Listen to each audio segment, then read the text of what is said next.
Hey guys, what are you doing here? Well, let me tell you what you're doing here. You're here for Cooking with Adam After Quarantine.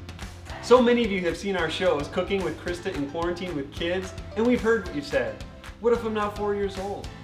What if I have a job and I can't sit at home making dessert all day with my kids? Well, here on this show, we're gonna make recipes that actually matter. We're gonna make recipes that deliver for your family in a pinch or when company's coming over. Today, I'm gonna show you a recipe that my family has been making for years. We're gonna make delicious boxed macaroni and cheese. And I know what you're thinking already. When I make boxed macaroni and cheese, it never turns out.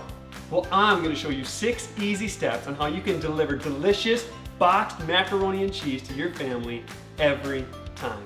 Come on, let's get started. And all you're gonna need is 5 simple ingredients.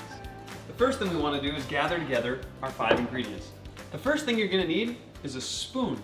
This one's from ChefMate, but it can be any wooden spoon or plastic spoon that you have in the house. That'll do just fine.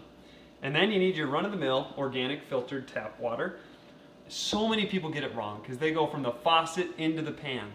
I like to go faucet to the pitcher to the pan to get that double filtration process. Next, we have milk. And while some boxes call for skim milk, you're always gonna wanna go 2% milk to get that rich, creamier mac and cheese. And then when it comes to the butter, it's gonna call for 2 tablespoons or thereabouts. Some boxes call for 4 tablespoons. Just throw in the whole stick. That makes it easier. And you'd be surprised how much butter boils off in the evaporation process anyway. So just throw the whole stick in there. That'll make for the best mac and cheese. And then lastly, why spend precious minutes of your life grinding cheese down to a fine dust when you can use the cheese dust that comes right in the box? Isn't it amazing that they provide the packet of cheese dust for you? Once you've got all your ingredients together, you're ready for step number 1.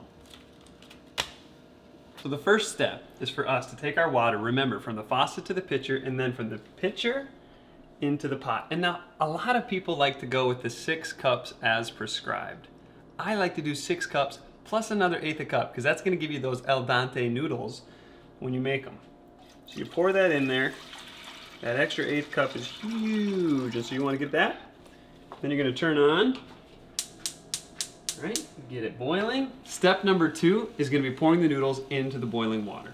Now, remember, you want to wait till the water boils before you pour the noodles in. And don't watch the pot. A watch pot, as my mom says, never boils. So make sure and distract yourself until the water is boiling. And then come over, and you can always tell the water is boiling if you want to get a look at this.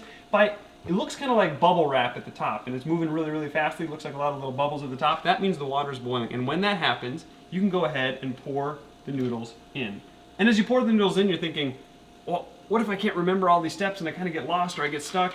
They include the recipe on the box for you. You don't have to go digging into your cupboards to find your old recipe books to say, what's next? You just look at the box and refer back to there if you ever get lost. So let's pour our noodles into our boiling water here. And what you're gonna wanna do is set a timer for 6 minutes exactly. So many people actually follow the boxed instructions of 8 to 10 minutes. Mushy, mushy mac and cheese at that point. 6 minutes on the dot, and those noodles need to be out. Now at this point, you're gonna wanna take your spoon or your noodle jangler, and you're gonna wanna stir those noodles, because you can see them there kind of getting stuck to the bottom of the pan. You don't want noodles stuck to the bottom of the pan. So take your spoon, put it in at 12 o'clock. You're gonna wanna go counterclockwise. You might be thinking, why does that matter? Trust me, I'm the one with the cooking show. Timer's up, time to get those noodles out. All right, now once you've thrown the water away, everything's gotta happen fast. You've only got mere seconds. What you need to do first is get the butter in there. The butter kind of keeps the noodles from sticking together or sticking to the pan. So just kind of stir the butter in there like that. Remember, just throw in the whole stick. Doesn't really matter, all those health nuts will tell you otherwise. What do they know about making mac and cheese? Next, you're gonna wanna put in the milk. I like doing the milk before the cheese. Otherwise, it just ends up a huge mess. So you put the milk in there, and then the last thing you want to do is rip open the top of the cheese packet just like this, straight across the top. Oh man, this should make an easy payroll spout for these things. Holy cow. All right, just get it open any way you can, all right? And then, so many people just dump it all in there at once like they're animals. We're not barbarians here. We're making mac and cheese. So what you're going to do, I've made a method that I think will serve you best. It's called sprinkle, stir. Say it with me. Sprinkle, stir. So you just keep doing that until the packet's gone. Just sprinkle a little bit in there and you keep stirring it in. And you're thinking, why does it even matter? Well, you don't know anything about making mac and cheese if that's what you're thinking.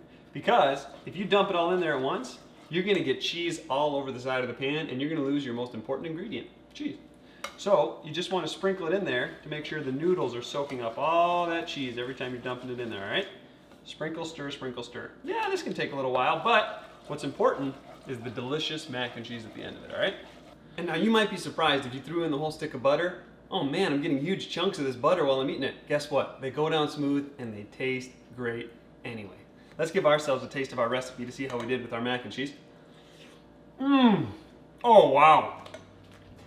That is incredible mac and cheese. I wish you guys at home could taste that mac and cheese. That is delicious. Wow.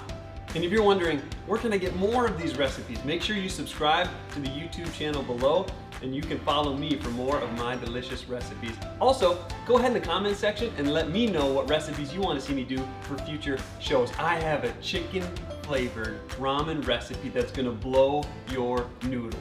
So until next time on Cooking with Adam After Quarantine, make sure you stay cheesy.